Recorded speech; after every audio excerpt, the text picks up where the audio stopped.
नमस्कार दोस्तों, जय हिंद जय भारत। मैं हूं CL Saini, CDRK Saini BEd classes में आप सभी का हार्दिक स्वागत है, अभिनंदन है।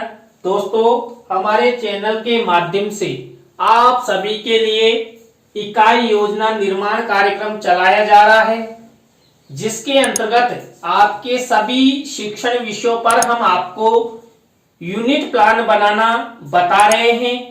दोस्तों, आज की लाइव क्लास के अंतर्गत हम जीव विज्ञान इकाई योजना क्रमांक 1 के अंतर्गत हम मानव हृदय इस मुख्य इकाई को लेते हुए मानव हृदय पर आधारित 3 उप इकाइयों पर आपको लेसन बनाना बताएंगे कि आप किस तरह इस पर यूनिट प्लान बना सकते हैं। तो दोस्तों, आप सब बने रहें हमारे साथ, हमारे इस चैनल के साथ। और दोस्तों, यदि आप हमारे इस चैनल पर पहली बार आए हैं तो हमारे इस चैनल को सब्सक्राइब करें और पास ही बने बेल आइकन को जरूर दबावें। देखिए दोस्तों, यहाँ पर जब हम जीव विज्ञान का यानी बायो का यूनिट प्लान बनाते हैं तो आपको विशेष क्या ध्यान रखना है, किस तरह आपको कौन कौन सी स्टेप्स का प्रयोग करना है, किस तरह फुल लेसन प्लान का शॉर्ट रूप यहां पर आपको प्रदान करना है, इन सब के बारे में आपको आज की लाइव क्लास में पता लगेगा। तो इसलिए आप पूरी क्लास को देखें। और दोस्तों देखिए, ये जो लेसन प्लान मेरे द्वारा बनाया गया है, ये थोड़ा सा जगह कम और मैटर अधिक होने से इसको 11 के फॉन्ट में ही मेरे द्वारा बनाया गया है, लेकिन मैं आपको इसको फुल जूम करके भी बता दूंगा, जिससे आप स्क्रीनशॉट ले सकते हैं। तो दोस्तों, जूम करने से पहले मैं आपको समझा देता हूं कि आपको बायो का यूनिट प्लान बनाते समय क्या क्या करना है। तो दोस्तों, आप सब जानते हैं, आपने फुल लेसन प्लान बनाया है तो ऊपर जो ये सामपट पूर्ति की तरह कार्रवाई होती है, ये सब आप कर सकते हैं।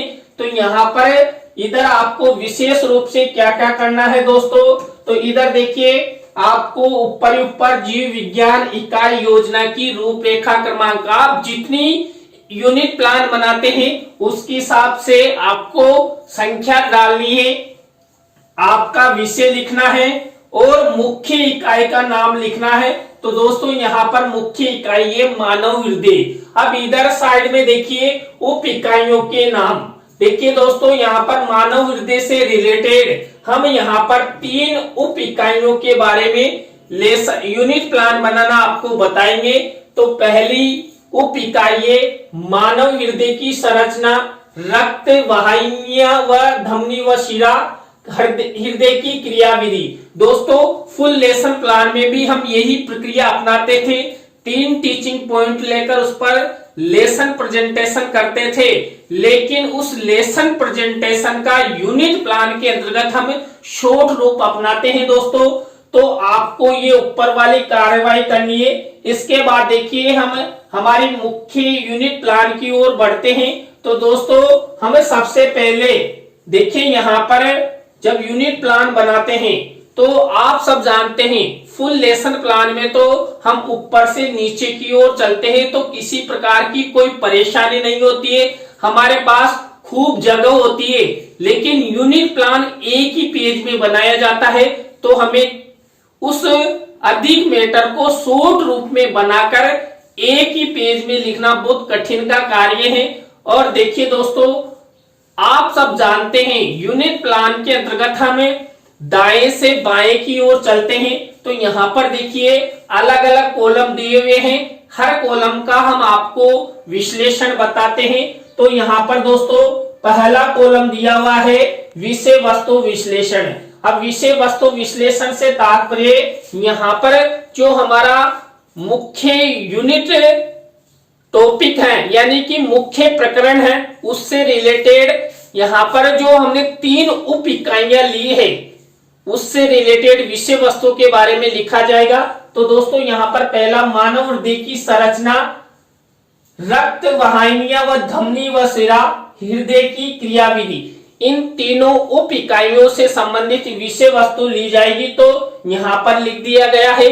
दूसरा कॉलम आ रहा है उद्देश्य विशिष्टीकरण अपेक्षित व्यवहारगत परिवर्तन का। तो दोस्तों हम फुल लेसन प्लान में 1 से 2 विशिष्टीकरण और 2 से 3 अपेक्षित व्यवहारगत परिवर्तन बनाते थे, लेकिन यूनिट प्लान के अंतर्गत उन सबको हटाकर हम केवल शॉर्ट रूप यहां पर लिखते हैं। तो दोस्तों आपको भी आपकी यूनिट प्लान डायरी में प्रत्येक उद्देश्य से रिलेटेड केवल एक पॉइंट बना देना है। तो देखिए यहाँ पर उद्देश्य अपेक्षित व्यवहारगत परिवर्तन सबका निचोड़ यानी सारांश रूप में मैंने देखिए यहाँ पर जो पहला उद्देश्य होता है ज्ञान, अब ज्ञान से रिलेटेड केवल ये एक पॉइंट लिखा है। इसी तरह अवबोध से रिलेटेड ये एक पॉइंट लिखा है। इसी तरह ज्ञानोपयोगी उद्देश्य से रिलेटेड एक पॉइंट लिखा है। इसी तरह दोस्तों ये 4th नंबर का जो उद्देश्य है, 4th नंबर का उद्देश्य है कौशल। अब कौशल से रिलेटेड यहाँ पर देखिए ये एक पॉइंट बनाया है। इसी तरह अभिरुचि से रिलेटेड ये एक कॉलम बनाया है। इसी तरह दोस्तों जो अभिवृत्ति है, इस अभिवृत्ति उद्देश्य से रिलेटेड मैंने ये एक पॉइंट बनाया है। तो आपको भी इसी तरह ये शॉर्ट रूप आपको उद्देश्य विशिष्टीकरण और अपेक्षित व्यवहारगत परिवर्तन से संबंधित अपनाना है। दोस्तों इसके बाद देखें यहां पर हमारी नेक्स्ट प्रक्रिया चलती है उप इकाई व शिक्षण बिंदु, छात्र अध्यापक छात्र अध्यापिका कथन क्रिया और छात्र छात्रा क्रिया। और इसके बाद देखिए दोस्तों शामपट कार्य। ये 6 कॉलम तक मैं आपको लगातार समझाता जा रहा हूं। तो दोस्तों यहां पर देखिए हमारा जो 3rd नंबर का कॉलम है, इसके अंतर्गत पहला बिंदु हमने लिया है, पहला शिक्षण बिंदु प्रस्तावना। आप सब जानते हैं प्रस्तावना के अंतर्गत हम 3 से 5 प्रश्न फुल लेसन प्लान में बनाते थे, लेकिन यहाँ पर आपको उसका शॉर्ट रूप करके केवल कम ही प्रश्न बनाने, तो मैंने 3 ही प्रश्न बनाए। तो आप भी इस तरह यूनिट प्लान में ये प्रश्न और ये उत्तर आप लिख सकते हैं, यानी कि 3 प्रश्न और 3 उत्तर प्रस्तावना के। इसके बाद आपको ये उद्देश्य कथन करना है। तो यहाँ पर उद्देश्य कथन में छात्र अध्यापक छात्र अध्यापिका क्रिया से रिलेटेड ये क्या करना आपको ये उसकी लैंग्वेज लिखनी है और ये छात्र छात्रा क्रिया वाली कॉलम की लैंग्वेज लिखनी है। और यदि कोई शामपट कार्य हो या उद्देश्य कथन में हमारे द्वारा चित्र दिखाया जा रहा हो, तो उसको कहां पर शिक्षण सहायक सामग्री वाले कॉलम में लिखना है। दोस्तों हम शिक्षण सहायक सामग्री के अंतर्गत जो सामान्य और विशिष्ट शिक्षण सहायक सामग्री लेते थे ना, वो यहाँ पर लिख दी जाती है। तो देखिए उद्देश्य कथन में यहाँ पर मानव हृदय के बारे में चित्र लगाया गया है। तो इस तरह आप चित्र दिखाएंगे तो आपको ये 8वें नंबर के कॉलम में लगाना है। दोस्तों इसके बाद पाठ प्रस्तुतिकरण से संबंधित लैंग्वेज लिखी जाती है। इसके बाद देखिए दोस्तों नेक्स्ट शिक्षण बिंदु या उप इकाई है। तो दोस्तों यहाँ पर देखिए हमारी नेक्स्ट उप इकाई चल गई। पहली उप इकाई है मानव हृदय की संरचना। अब मानव हृदय की संरचना से संबंधित सबसे पहले हम फुल लेसन प्लान में भी क्या करते थे, विकासात्मक प्रश्न उत्तर बनाते थे। तो यहाँ पर ज्यादा प्रश्न नहीं बनाने, 2 विकासात्मक प्रश्न उत्तर बना देना आपको। और उसके बाद छात्र अध्यापक छात्र अध्यापिका कथन करना है, तो करना नहीं है लिखना है। वहां तो विषय वस्तु भी लिखते थे ना, तो यहाँ पर लिख देना है। इसके बाद बोध प्रश्न उत्तर बनाने हैं, तो 2 बोध प्रश्न उत्तर बना देने हैं। इसी तरह दोस्तों हमारा जो दूसरी उप इकाई है रक्त वाहिनियां यानी धमनी व शिरा, इससे रिलेटेड आपको क्या करना है, वही विकासात्मक प्रश्न उत्तर बना देने हैं। विकासात्मक प्रश्न उत्तर वही देखिए 2 विकासात्मक प्रश्न उत्तर। इसके बाद वही छात्र अध्यापक छात्र अध्यापिका कथन और वही इसके बाद आपको ये बोध प्रश्न उत्तर बना देने हैं। इसके बाद देखिए 3rd नंबर की हमारी उप इकाई है दोस्तों, यहाँ पर 3rd नंबर की उप इकाई है यहाँ पर हृदय की क्रियाविधि। अब इससे रिलेटेड वही हम विकासात्मक प्रश्न उत्तर वो 2 विकासात्मक प्रश्न उत्तर बना दिए, छात्र अध्यापक छात्र अध्यापिका का कथन लिख दिया और ये बोध प्रश्न उत्तर बना दिए। तो दोस्तों आपको यहां तक इस तरह की प्रक्रिया अपनानी है। इसके बाद देखिए दोस्तों, अब यहां पर देखिए 6 नंबर का कॉलम, तो 6 और 8 नंबर का कॉलम देखिए यहां पर। तो जो हमने 3 उप इकाइयां ली, इससे रिलेटेड हम फुल लेसन प्लान में क्या करते थे, शाम पट कार्यवाही करते थे। शाम पट कार्यवाही में हम क्या करते थे, ब्लैक शीट का मिनिएचर बनाते थे। तो देखिए 6 नंबर का कॉलम है शाम पट कार्य वाला। तो यहां पर हमने ये पहली उप इकाई से रिलेटेड क्या किया, ये ब्लैक शीट का निर्माण किया। इसी तरह दूसरे जो उप इकाई है उसमें भी हमने ये ब्लैक शीट का निर्माण किया। अब यहाँ पर जो पहली उप इकाई थी इससे रिलेटेड ये शिक्षण सहायक सामग्री के कॉलम में हमने चित्र मेंशन किया। इसी तरह दूसरा जो उप इकाई थी उससे रिलेटेड ये चित्र मेंशन किया। इसी तरह दोस्तों आपको ये प्रक्रिया अपनानी है। देखिए थर्ड उप इकाई से रिलेटेड वही क्या है, ये ब्लैक शीट का मिनिएचर और चित्र मेंशन किया गया है। इसके बाद देखिए आपको केवल एक कॉलम मैंने समझाया नहीं, तो यहाँ पर देखिए नेक्स्ट कॉलम है मूल्यांकन कार्य। दोस्तों यहाँ पर जब हम फुल लेसन प्लान में पुनरावृत्ति प्रश्न बनाते थे, मूल्यांकन प्रश्न बनाते थे, उनके कुछ प्रश्न यहाँ पर लिख दिए जाते हैं। तो मैंने ये 3 मूल्यांकन प्रश्न लिखे। मूल्यांकन प्रश्नों के बाद दोस्तों शिक्षण सहायक सामग्री के कॉलम के बारे में मैंने आपको बता ही दिया। इसके बाद ये 9th नंबर का कॉलम है गृह कार्य। दोस्तों फुल लेसन प्लान की तरह ही हम यहाँ पर गृह कार्य का प्रश्न वही ब्लैक शीट के मिनिएचर पर लिखते हैं और उससे संबंधित लैंग्वेज लिख देते हैं। तो दोस्तों आपको आपकी यूनिट प्लान की डायरी में इस तरह 1 नंबर से लेकर 10वें नंबर तक की स्टेप अपनानी है।